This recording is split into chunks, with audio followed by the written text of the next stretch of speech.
my, home clothes and, say a prayer, whatever, do the bedtime routine. And then after they've slept, when I know they've slept, step into the shower and and get ready for the streets, honey. See my house. The urgency of, the urges. The urges. There's a lot of rhymes.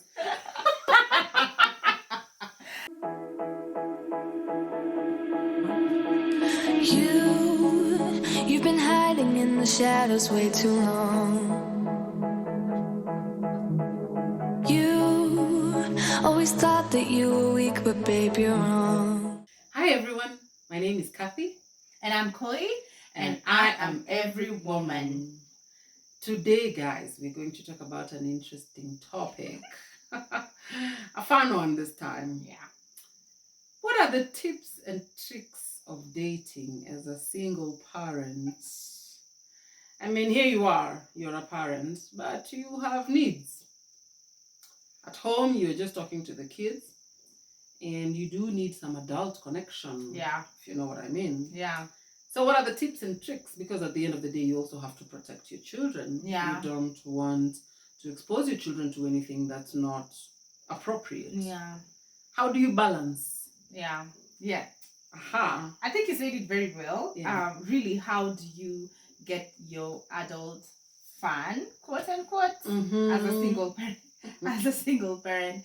I feel like some of these topics are almost taboo to discuss, but in this channel, we are open, we are authentic, because at the end of the day, we are all human beings, and these are real issues that affect us.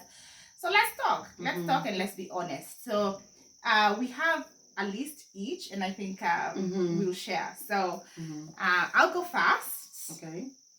And so my first tip or trick is that I strategically plan my co-parenting arrangement, if you know what I mean.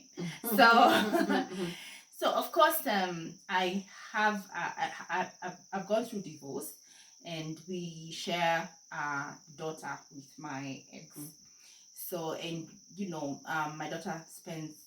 I am the primary custodian, but she gets to go and visit her dad in that family. So what I try to do is remain very cordial with them, have a good relationship, so that when my daughter goes over to that family, I know for a fact that she's comfortable. And once I know she's comfortable, then whatever I am doing, whether it's going on a date or whatever that looks like, I'm also at peace of mind and I'm at my best. So I try to plan that strategically, mostly long weekends and stuff like that, and coincide that with any dates that might be upcoming. Potential. Yeah, and that's one of the tricks. So I'll say, if you're in a similar situation like me, one, stay cordial, so that your child can be in a place that she's okay, she's safe, she's having fun, and so she that can even enjoy going there. She wants to go there. Exactly. She can also enjoy, and then that way you also have peace of mind, and you can also get to enjoy your adult time. And then plan around that, and just organize, if it's like, I don't know, a day or two away from town, whatever that, or maybe it's first time dating, like if you want to go for dinners and stuff like that, you can be able to go and explore and enjoy with having a very peaceful mind. So that's my first. All right. I will do my first. Okay. I am not as lucky. Yeah. No co-parent. So my first tip is keep your house girl close. I would say I've been lucky on the house girl front. I just get very good ones. Yeah. So for example, I currently have a very mature one. Yeah. Who's divorced. Okay. So we can have very mature conversations. One, there's no judgment. Two, there's no disrespect. We don't cross lines. Yeah. But we do sometimes just sit and talk woman to woman. Right. And so she gets it. So I will talk to her and I will let her know I'm not going to be there on some, at some point. And she understands. In fact, it's just something we crack a joke about. Like I would be walking out and she'll go, no, go and change. You're not representing us well. So I maintain a cordial relationship Yeah. with her Yeah. because then I also want to feel secure that my kids are fine. Yeah. I think that's a good one. And especially, we tend to see our nannies or, our domestic workers as not, human, but they understand. If you're able to connect with them at that level, I think even just having that slightly deeper relationship makes you, one, as you said, you are comfortable that when you're away, your kids are well taken care of, and you know that they are able to just come in and step in like a mother when you need to go and enjoy and have your time. Exactly. So I think that's a good one. That's a good one. Yeah. All right, I'll move on to my second one. Let me just refer to my notes. Okay, so my second one is I don't know if it's a tip or a trick. So I let my daughter see me interacting with male friends, not necessarily friends that we have any spark with. It could be colleagues, just general male friends. And the reason why I do that is so that, for example, if there's a situation where I'm meeting a potential date and he's male, I just say it's one of my friends, no complications. And I think even just it's really important for your children to know that it's okay to have both girlfriends and men friends that are platonic. Yes. Yeah. So that's my tip, so that it's not a big deal when there's a guy, a boyfriend, or it's not a big deal. Yeah. So I think that's one tip I have. Well, my next one is very similar to that. This one is a good topic, so I'll take a drink to that. So my next one is quite similar. I definitely encourage any calls to come after the kids have slept. Okay. But in the event a call has to come in when they haven't slept, or when they're around or they're awake, then I do my best to keep my voice very bland. I don't know if it works. I hope it does. But I or where ordinarily you'd go, hi. I go, hi, mambo. So that it's not looking different. Yes. So but let me ask, sound different. Body language. I watch my body language. I try. I pretend it's some other person. How about if it's someone you really are into, like, and you're really excited, and they're probably saying some crazy things on the other side. Maybe some nice things, and they're making you all hot and bothered. No, I will keep my voice bland, and I will say, let's talk later. I'll call you later. Yeah. No. Yeah. I wouldn't. And if I feel you do that on purpose, I won't pick up. I'll call you back. Okay. And maybe the other party on the other end will actually have fun with that. Yeah, it's just being naughty. It's possible. No. Yeah. And then I feel like you can get away with this because your kids are a little younger. Do you think you can sustain that? I will cross that bridge when I get there. Yeah, because I don't think my daughter is 12 now. I don't think I can get away with that because she's like, she already like, mommy, this one is calling. I've not seen this. Is it a colleague? Because she even knows all my colleagues. Oh my gosh. Yeah. It's a fundi. Everyday response. I know, if you've not watched our video that we talked about a fundi, I'll link it here and you can go back and watch. Yeah. So it's a fundi. Okay. Oh my god, interesting. All right, I'll go on to my third. And I think this one is not just for a single parent. I think it's just if you're dating and if you're, especially now that we meet many people online and stuff like that, so most of the time you are probably meeting someone you don't know, or you don't know anybody in their in their circle or in their world. So my tip is, first and foremost, always let someone know, maybe a close friend, that especially if it's a first date with someone you don't know, and share your live location. You can use WhatsApp or whatever technology. We have technology options now, so that there's at least someone who who knows where you are. Because I know with single parenting, dating as a single parent, you don't always want to be very open that you're seeing someone or whatever. You want to keep it on the low until you're actually sure. Yeah. So, but have one friend, one trusted friend that you can share live location with, that they also know that you're away from home, so that, you know, in case of anything, they can be able to attend to any emergencies while you're away. I think that's really, really important. Definitely. Yeah. Yeah. That's important for everyone, like you say. Yes. It's not just for any first date. Yes. Yeah. All right. My third one. Yeah. Is a rhyme. It goes toys and socks. Ooh. Now, for people who I wanna sip to that. You might want to drink a little bit for that. For people who fancy toys. Yeah. By the way, she's talking about toys. Adult toys. Oh, sorry, adult toys. What's your I'll bleep that. Adult toys. Yeah. And sometimes just maybe to stay out of mischief, people do prefer to use toys. I'll just say personally, toys is not really my thing. But I have owned a toy, and I put it in socks. So in my sock drawer, yeah, you know, don't come to my house. You know, it's a way of hiding it. Yeah. I don't know. Maybe other people have better tips. Yeah. But really, nobody gets into your sock drawer. To do what? Really, in your sock drawer? It's so boring. Do you put it inside the socks? Inside the socks. Oh, so it's not just with the socks, like inside the... It's inside the sock. Pair. And an old one. You know, an old boring sock.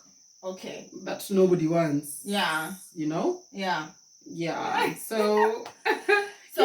keep your toys very far away. Yeah. Really. Or lock. Yeah. The cabinet. But if you lock and the one day you don't lock, yeah, then kids are curious. Yeah, and then you start hearing some funny noises. And it's not you. Yeah, or kids playing with it. Oh no.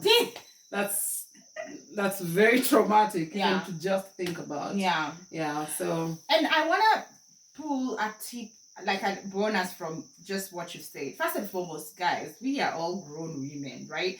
By the time you're talking about single parenting, we are grown women. Yeah. So I feel like even owning a toy for those who that's their cup of tea, I think it's a good thing because one, you go out. You out of mischief. Yeah. And when you're going out, you're not going there, you know, you're not meeting someone with the urgency of, you know, the urges. The urges. There's a lot of rhymes. Yeah. Oh man. Take care of yourself so that you go with a clear mind. Yeah. Clarity. Go with clarity. And I actually also advocate for some toys. Because we are grown women and grown women have, you know, grown up urges. So I think it's important. And yes, please find a safe place to store them. You don't want to have guests or your mother coming home and asking whether you're running a kinyozi in your bedroom. Oh my god, battery operated. Oh man, it does sound like a kinyozi though. Yeah. It's late in the night. Yeah. And your mother is wondering who's shaving so late in the night. And there are no men in this house anyway who's shaving a beard. Because I don't think she would imagine you shaving your leg hair. No, ma'am, I'm just... It's a machine it's a new technology that shaves the leg hairs. Oh man, that's hilarious. Oh my god. Thanks for that one. That's a good one. Yeah. Okay, so my final one is pick a location close home. And I think this one is especially if you're going out and you're leaving your kids at home. Pick a location that's comfortable for you, that you have control over, so that in case of an emergency, you know, you can be able to rush home. In my case, what I do on my fridge, first and foremost, I never leave home without you know, the person in charge, whether it's a nanny or whoever is taking care or babysitting, has a way to reach me. Yeah. So always make sure that one is in place. However, I tell them in case of, let's say, like a fire, it doesn't make sense to call me fast. You know, have emergency numbers, a neighbor, a caretaker, security, an ambulance, because sometimes that's probably the first call you need to make. Mm-hmm. So I have emergency numbers typed out and printed and stuck on my fridge, Mm-hmm. and explain the different scenarios that for this one you can call me, for this one don't even call me before you haven't called the ambulance, if it's a fire, for example, or if a child is, God forbid, choking, call the neighbor first even before you call me, because if I'm too far then I can't help, and maybe you just have a few minutes to save that child's life. So pick a location that you're comfortable and you're in control, and make sure that even when you leave home, you leave as a safety measure and clear action points of what to do in case of an emergency. In case of anything. Yeah. That's a good one. Yeah. Okay. So this one is a double one. Yeah. So there was a point when I really enjoyed the, stepping out, just hearing loud noise, going out to a club. Maybe a season I went through it. I really enjoyed it. Yeah. It was a sanity thing for me. So I used to wait until the kids are sleeping. And so I'd stay home in my, home clothes and, say a prayer, whatever, do the bedtime routine. And then after they've slept, when I know they've slept, I'd step into the shower and... and get ready for the streets, honey. And I'd see my house girl smiling from the corner of her mouth. Yeah. But so the kids don't know that you left. Yeah. And you come back when they're still sleeping. Yeah. So they really never got to know that I go anywhere. Yeah. And that worked very well. Yeah. Because it doesn't destabilize them. Yeah. They don't have to think about any other thing. Mommy's not home. Now the double one. Yes. What if you need to sleep over? Have an adult sleepover. When it happened once or twice, and it didn't make sense that I'm coming in the morning wearing boots and jeans, I figured out another way. Oh, let me take notes. So I would carry my gym clothes. Oh. So in the morning, and sometimes I actually did go to work out in the morning. Okay. And then come home. But sometimes it wasn't gym session. So I just put on my gym clothes, and and they see me coming in, they're like, "Wow, Mom, you woke up early. You went to work out." Yeah. That is so smart. It is, isn't it? I love it. I'll borrow that one for sure. Yeah. That is a good one. So they don't have to feel like you were never home. No. Yeah. I was home. I just woke up early and went to work out. Yeah. That's a really good one. I'm sure I'm not alone. I'm sure many of us will borrow that. We'll borrow that one. Yeah, we'll borrow that. I mean, at the end of the day, you want to protect your children. Yeah, that's It's really just protecting them. Yeah. And if they keep imagining you step out at night. Yeah. They worry. Yeah. You don't want that. Yeah. Yeah. There's one I read somewhere online where this lady was describing that she dresses up. Yeah. And then sometimes the kids are not going to sleep late because, especially like if it's a Friday, probably they have like a leeway to sleep late. Yeah. But she needs to leave, right? So they would organize with her house help, and the house help would put like her high heels outside the door, and then she would dress up like a short, girl in the streets, stepping out. Yeah.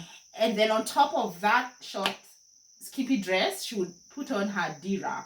For those who don't know what a dira is, I'll try and link an image here for you to see. Dira on top. Oh my gosh. And then, after dinner, when the kids and they're chilling there with the kids, she just steps out as if she's just stepping right outside the door. And then right outside, she'll just remove the dira. Put it there. Put on her 6-inch. Yeah, and leave. And her nanny would come. Guys, we've gotta be creative out here. Single parenting, dating as a single parent is not for the faint-hearted. It calls for creativity. It calls for a lot of creativity. Wow. Yeah, so, I mean, if you're the one who does this, because I read your post somewhere, please come and comment. We'd like to have you on one of our videos. Then give us more tips. Give us more clearly. You're creative. Yeah, that's right. Yeah. Well, guys, I hope you enjoyed this short video today. I think it's a fun one, and I think we've all, especially if you're a single parent, you've had a moment. So, where you've had to be creative with when you go balancing your kids and dating. So if you have better tips, Please Or- pass them on. And They exactly. are needed. Yeah, so please share, comment, tell us what's the craziest tip or a crazy experience that you've had, or what actually works for you for adult sleepovers, or whatever that looks like. We'd like to hear from you. Yeah. Yeah. Until next time. Bye.